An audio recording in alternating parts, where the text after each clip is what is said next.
Happy Sunday! Good morning! Dahil araw ng linggo nga ay maagang gumising si Papa B para linisin yung sasakyan na gagamitin namin kasi magsisimba kami ngayon.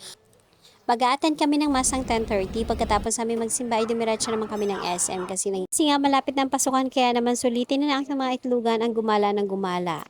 Dating nga namin dito sa SM ay dumiretso kami ng Kenny Rogers para mag-lunch at pagtapos nga namin mag-lunch ay nagyaya naman ng mga bata na sumakay sa mga rides. So hinayaan ko na silang mauna dun sa mga rides at ako naman ay dumaan ako dito sa Yaw Yaw at talagang matagal ko na itong gustong matikman. Buti nila at meron nga dito sa SM na napuntahan namin.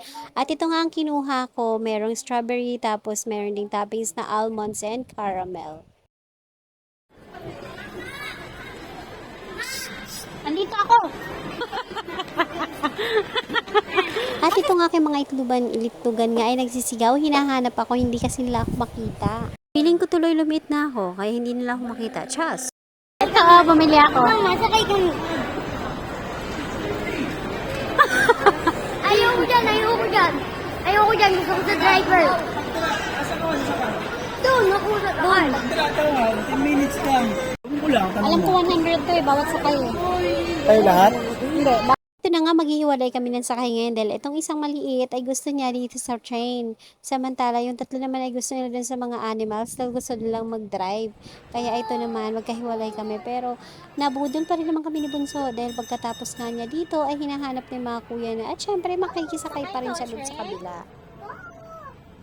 Dalawang ikot nga pala dito ang 60 pesos per head. So pagkatapos nga ng 10 minutes ay finally ito na tapos na. Ito na nga ayaw. Tuming! Halika na! Oh, sakay ka doon! Oh, sige, sakay tayo doon, tara! Oh, tara, let's go, sakay tayo!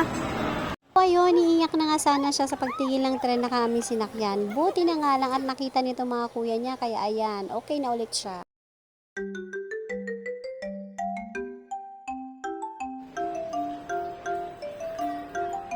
Ay, nandiyan ka pala, hinahanap kita.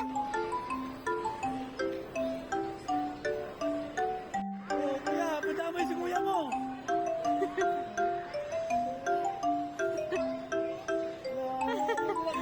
Saya na. Traffic light? Ang traffic light sinasabi niyo? Nakita ko nga sa tapat nito na may Uniqlo at meron silang mga naka-sale, meron mga naka 30% off, may naka 70% off. Kaya naman ito mina ako at baka meron nga ako matipuhan. Syempre yung sale lang. Ganun talaga yun. Pag nanay ka na, mahilig ka na sa sale.